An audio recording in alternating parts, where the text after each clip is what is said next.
welcome back to another video. It's me, Krashy, and today I actually had a really cool video planned, and I even forgot the idea, but I ended up playing the game, and I took a different turn for this evening. So first of all, let me start off by saying, I know I get the occasional person here and there that just says like, oh, I'm always bitching too much, but I am like trying to stay a little bit positive, so I'm not going to be like ranting in this video. I'm trying to stay positive.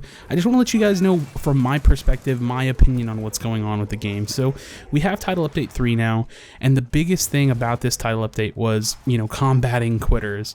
And the problem with combating quitters is that it was a multi-part issue, and we're only getting the solution to a single part, and the solution that we're getting is actually not even working properly. So let me explain.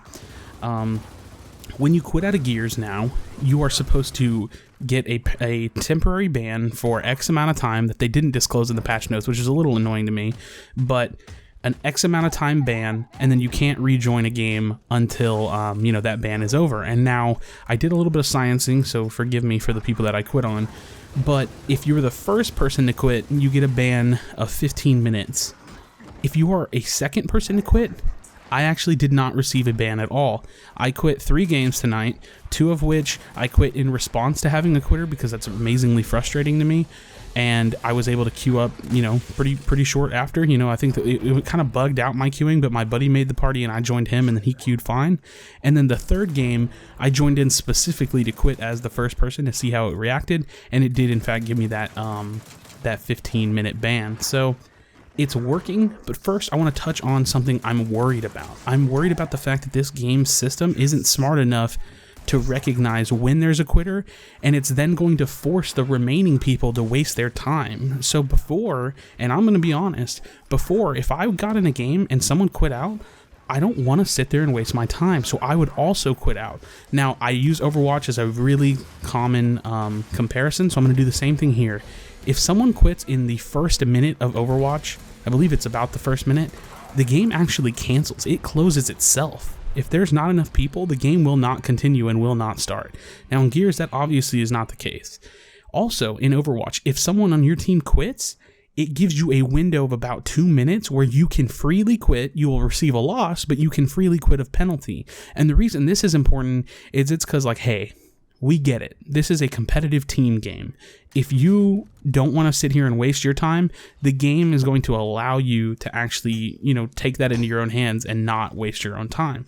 So it's really important because that's exactly the type of person that I am. I don't want to sit there and have to waste my time playing, you know, whenever someone else chose not to. And ultimately, we get to the biggest issue with this whole scenario, and that's the fact that quitting is not going to be solved by adding a time ban. It will be helped, it will be leveraged, but the problem in itself is that the ranking system does not have weight. It doesn't matter what rank you are. It doesn't matter if you're silver. It doesn't matter if you're diamond. If you don't want to be in that game, you don't feel like you've worked hard for your rank, you don't have full transparency on the ranking system, you don't know exactly where you are in the leaderboards, what your MMR or your ELO is, you do not care. And people will quit. They will quit because there is no penalty. Even with the time ban, there's essentially no real penalty. And so when I saw this, I was worried about being forced to play in 4v5s, and their, you know, time ban system isn't even working because I quit out of 2 games as the second quitter and was able to queue up instantly. And I'm also worried about the fact that it just, overall, that's not the problem in the first place. Like, quitters are an issue, yes, but it's also an issue because they don't respect what they're doing. They feel like, hey, this sucks, like, I just got shit on, like, I want to quit, whatever. They don't care about their rank. And so ultimately, I'm worried. I don't know what, you know, I don't know what the solution is unless they come out with a really, like, a real rank system. The rank system is the problem. So if you still have experience in quitters, I've played 3 games tonight. Of those 3 games, I've had a quitter in every single game. Yesterday, when the update came out, I believe it was yesterday, I played, like, I don't know, maybe a handful of games, and about half of them had quitters. I mean, this issue was never going to be solved. The issue wasn't solved whenever they took away the quit button. The issue isn't solved by adding a small time ban. It's a multi-layered issue, and ultimately we need better development. And that's kind of where I want to end it. So thank you guys so much for watching. I appreciate you taking the time. Please leave me your thoughts below, because at this point, I mean, I think it's pretty clear the issues that we're going to continue to have, and maybe some of the solutions that we need to see. So again, thank you guys so much for watching. Please do not leave without leaving a like, and we'll see you guys for the next one. Thanks.